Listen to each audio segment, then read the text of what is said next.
നമസ്കാരം, മലയാളി വാർത്തയിലേക്ക് സ്വാഗതം.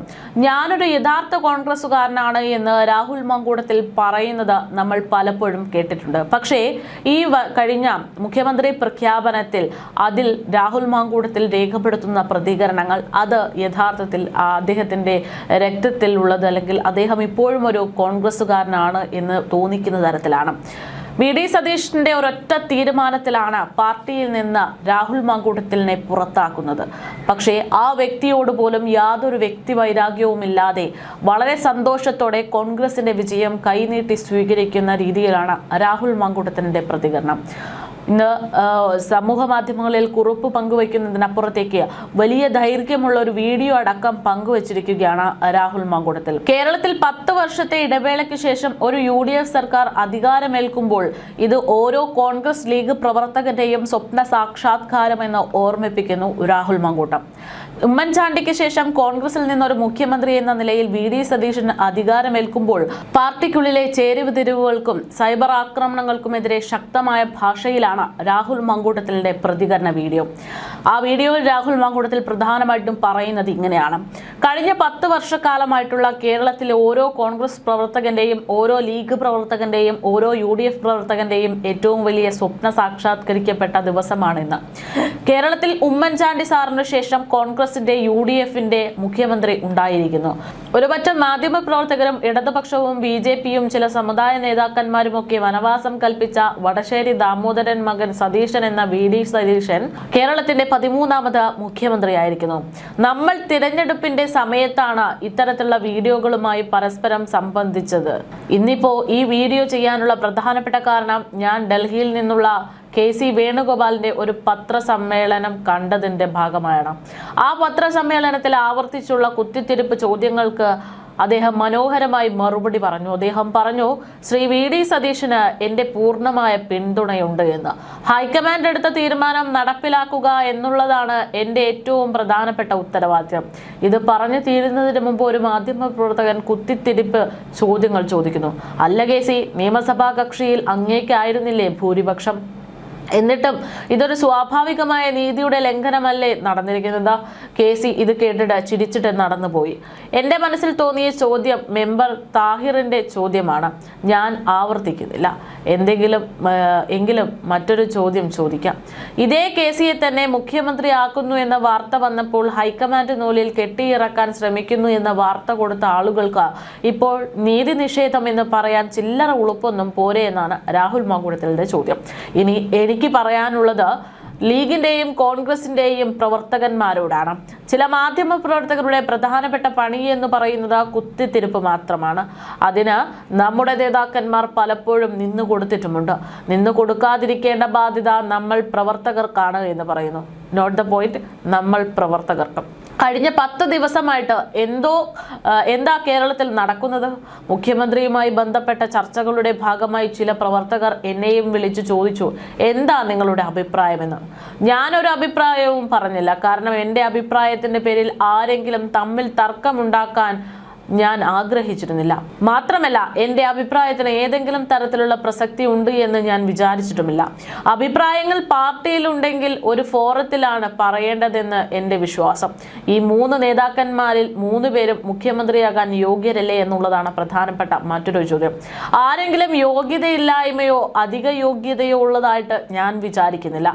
അതിൻ്റെ പേരിൽ എന്തെല്ലാം കാണാൻ പാടില്ലാത്ത കാഴ്ചകൾ നമ്മൾ കണ്ടിട്ടുണ്ട്.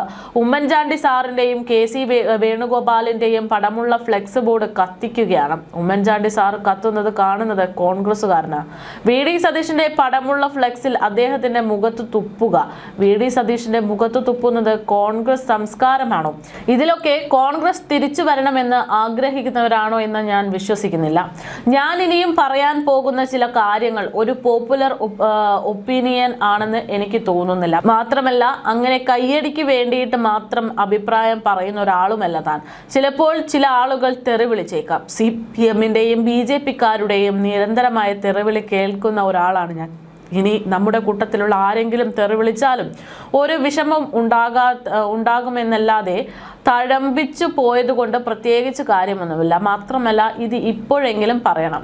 നേരത്തെ പറഞ്ഞാൽ പറയും മുഖ്യമന്ത്രിയാകാൻ വേണ്ടിയുള്ള ശ്രമമാണെന്ന്, ലോബിയാണ് എന്നും, അല്ലെങ്കിൽ മുഖ്യമന്ത്രിയുടെ പ്രീതി പറ്റാനാണെന്നും. ഇന്ന് പറഞ്ഞാൽ അങ്ങനെയൊന്നും ഉണ്ടാകില്ല എന്നുള്ള ബോധ്യമുള്ളത് കൊണ്ടാണ് ഇതിവിടെ പറയുന്നത്. മാത്രമല്ല, ഇത് പറയാൻ ഏറ്റവും യോഗ്യൻ ഞാൻ തന്നെയാണ്. കഴിഞ്ഞ 10 വർഷത്തിനിടയിൽ പിണറായി വിജയന്റെ സർക്കാരിനെതിരെ സമരം ചെയ്തതിന്റെ പേരിൽ ഏറ്റവും അധികം തവണ ജയിലിൽ അടയ്ക്കപ്പെട്ട ഒരാളാണ് താൻ. ജീവിതത്തിൽ സത്യസന്ധമായി പറയുന്നു, ജീവിതത്തിൽ ചെയ്തിട്ടില്ലാത്ത തെറ്റിന്റെ പേരിൽ കള്ളക്കേസെടുത്ത് എന്നെയും എൻ്റെ കുടുംബത്തെയും അപമാനിച്ച് വളഞ്ഞിട്ട് എന്നെ ജയിലിൽ അടച്ച ഒരു സർക്കാരായിരുന്നു അത്. ആ സർക്കാരിനെതിരെ പ്രതികരിച്ച ഒരാളാണ് താൻ. അതുകൊണ്ട് കറകളഞ്ഞ കോൺഗ്രസ്സുകാരൻ തന്നെയാണ് ഞാൻ. എനിക്ക് അഭിപ്രായം പറയാൻ ഒരു മടിയുമില്ലെന്ന് രാഹുൽ മാങ്കൂട്ടത്തിൽ പറയുന്നു. ശ്രീ KC വേണുഗോപാൽ ഇത്രയേറെ അധിക്ഷേപിക്കപ്പെടുമ്പോൾ, ഇത്രയേറെ അപമാനിക്കപ്പെടുമ്പോൾ, അപഹസിക്കപ്പെടുമ്പോൾ ശപിക്കപ്പെടുവാൻ എന്താണ് അദ്ദേഹം ചെയ്ത തെറ്റ്? അദ്ദേഹം പൊതു ഇടങ്ങളിലേക്ക് വന്ന് ഏതെങ്കിലും നേതാക്കന്മാരെ അപമാനിച്ചിട്ടുണ്ടോ? അദ്ദേഹം മുഖ്യമന്ത്രിയാകാൻ ആഗ്രഹിച്ചിട്ടുണ്ടാകാം, VD ആഗ്രഹിച്ചിട്ടുണ്ടാകാം, RC ആഗ്രഹിച്ചിട്ടുണ്ടാകാം. അതിനെന്താണ് തെറ്റ് എന്നാണ് ചോദ്യം. VD സതീശനും രമേശ് ചെന്നിത്തലയും KC വേണുഗോപാലും മുഖ്യമന്ത്രിയാകാൻ ആഗ്രഹിച്ചിട്ടുണ്ടെങ്കിലും അതിന് വേണ്ടി ശ്രമിച്ചിട്ടുണ്ട് എങ്കിലും ഒരു തെറ്റും പറയാനില്ല.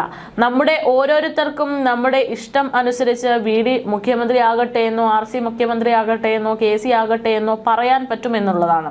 പക്ഷെ അതിന്റെ പേരിൽ നേതാക്കന്മാരെ അധിക്ഷേപിക്കുന്നത് ഒട്ടും നല്ല പ്രവണതയല്ല. ശ്രീ രാഹുൽ ഗാന്ധിയെ അധിക്ഷേപിച്ചു പ്രിയങ്ക ഗാന്ധിയെ തോൽപ്പിക്കുമെന്ന് പറഞ്ഞു. ആശുപത്രിയിൽ കിടക്കുന്ന സോണിയാഗാന്ധിക്ക് നേരെ വരെ അപമാന പ്രചാരണങ്ങൾ ഉണ്ടാക്കി. മല്ലികാർജുൻ ഖാർഗെയെ നിരന്തരമായി വേട്ടയാടി. ഇതൊക്കെ എന്തിനു വേണ്ടിയിട്ടാണ്? ഇതൊക്കെ എന്തുതരം UDF സംസ്കാരമാണ്? ഏതുതരം കോൺഗ്രസ് സംസ്കാരമാണ്? ഇത് പ്രധാനപ്പെട്ട ചോദ്യങ്ങളാണ്. ശ്രീ KC വേണുഗോപാൽ കുറെ ആളുകൾ പറയുന്നത് കേട്ട് പെട്ടി തൂക്കി ആണെന്ന്. എന്ത് പെട്ടി തൂക്കി എന്നാണ് പറയുന്നത്? കണ്ണൂരിൽ പയ്യന്നൂരിൽ പോലൊരു പാർട്ടി ഗ്രാമത്തിൽ KSUവിന്റെ സംഘടനാ പ്രവർത്തകരായി കടന്നു വന്ന് SFIക്കാരെ തല്ലുകൊണ്ട് ജയിലിൽ കിടന്ന് KSU പ്രസിഡന്റായി, യൂത്ത് കോൺഗ്രസ് പ്രസിഡന്റായി ഒരു കോൺഗ്രസുകാരന് ജയിക്കാൻ പ്രയാസമുള്ള ആലപ്പുഴയിൽ നിന്ന് MLA ആയ ആളാണ്. ആലപ്പുഴ കോൺഗ്രസുകാരൻ ജയിക്കാൻ ഏറ്റവും പ്രയാസമുള്ള ആലപ്പുഴ പാർലമെന്റിലെ മെമ്പറാണ്. 2019 19 സീറ്റ് ജയിച്ചപ്പോൾ നമ്മൾ തോറ്റുപോയ മണ്ഡലത്തിൽ 24 തിരിച്ചുപിടിച്ച ആളാണ് KC വേണുഗോപാൽ. അയാൾ എങ്ങനെയാണ് നൂലിൽ കെട്ടിയിറക്കിയ ആളായി മാറുന്നത്? ഈ നാട്ടിലെ സാധാരണക്കാരുടെ ജനാധിപത്യ അംഗീകാരം നേടി തന്നെയാണ് MLAയും MP-യുമായി മന്ത്രിയുമൊക്കെയായിട്ട് ശ്രീ വേണുഗോപാൽ മാറിയത്. അദ്ദേഹം ഏതെങ്കിലും സമുദായ നേതാക്കന്മാരുടെ തിണ്ണ നിരങ്ങാൻ പോകുന്നത് നിങ്ങൾ കണ്ടിട്ടുണ്ടോ? ആലപ്പുഴയിലെ ഏറ്റവും സ്വാധീനമുണ്ടായിരുന്ന കാലത്ത് വെള്ളാപ്പള്ളി നടേശന്റെ വീട്ടിൽ പോയിട്ടില്ലാത്ത ആളാണ് ശ്രീ KC വേണുഗോപാൽ. മാത്രമല്ല, വെള്ളാപ്പള്ളി ഇവര് 3 പേരെയും തോൽപ്പിക്കണമെന്ന് പറഞ്ഞ് ചുട്ടിക്കുത്തിയ 3 പേരിൽ ഒരാളാണ് ശ്രീ KC വേണുഗോപാൽ. എന്നിട്ടും ജയിച്ചു വന്നു. ജനങ്ങൾ ഒപ്പം ഉള്ളത് കൊണ്ട് തന്നെയാണ് ഈ ഒരു വിജയം. പിന്നെ അതോടൊപ്പമുള്ളത് നമ്മുടെ നേതാക്കന്മാർ ക്ലാരിറ്റി ഉള്ളവരാണ് എന്നുള്ളൊരു പ്രധാനപ്പെട്ട കാര്യമാണ്. സമുദായ നേതാക്കന്മാരെ കേൾക്കുമെന്ന് കരുതി അവരുടെ ആരുടെയും തിണ്ണ നിരങ്ങാൻ നമ്മുടെ ഒരു നേതാവും പോകാറില്ല. അത് രമേശ് ചെന്നിത്തലയായാലും പോകാറില്ല, VD സതീശനായാലും പോകില്ല, KC ആണെങ്കിലും പോകില്ല. ഈ രാജ്യത്ത് KC വേണുഗോപാൽ രാജ്യത്തെ കോൺഗ്രസിന്റെ മുഖ്യധാരയിലേക്ക് വരുന്നത് 2019 ശേഷമാണ്. അതായത് കോൺഗ്രസ് തോറ്റു തുന്നം പാടി രാജ്യത്തെ പ്രധാനപ്പെട്ട നേതാക്കന്മാരെല്ലാം കോൺഗ്രസ് ഉപേക്ഷിച്ചു പോയി അവരുടെ സുഖങ്ങളും സൗകര്യങ്ങളും അധികാരവും തേടി പോയപ്പോൾ രാഹുൽ ഗാന്ധിയുടെ തോളോട് തോൾ ചേർന്നു നിന്ന ഒരാളാണ്. പിന്നെയും തെരഞ്ഞെടുപ്പുകൾ ജയിച്ചിട്ടുണ്ട്. അപ്പോഴും KCയെ നമ്മൾ ഓർത്തിട്ടില്ല.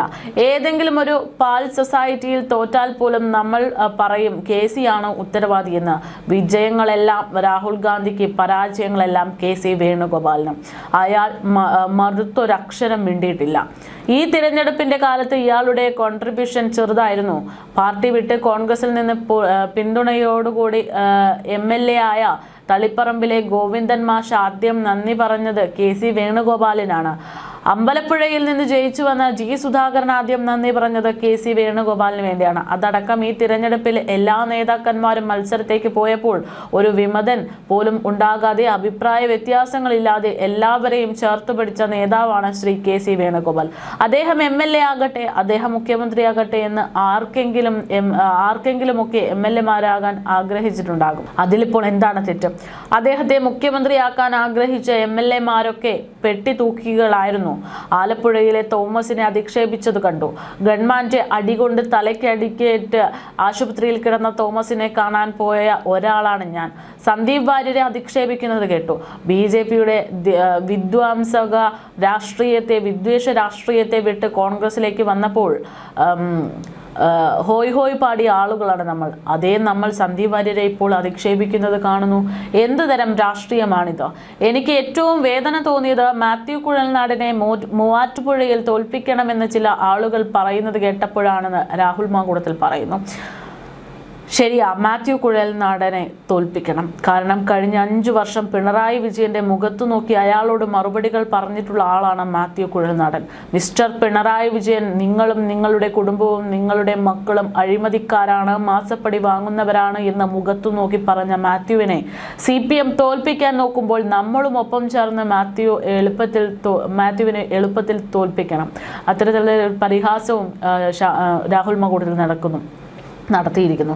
അതോടൊപ്പം തന്നെ വേറൊരു കാര്യമുള്ളത് ഷാഫി പറമ്പിലിന്റെ കാര്യമാണ്. ഷാഫി പറമ്പിലിനെ വടകരയിൽ കാലുകുത്തിക്കാൻ സമ്മതിക്കില്ലെന്നാണ് പറയുന്നത്.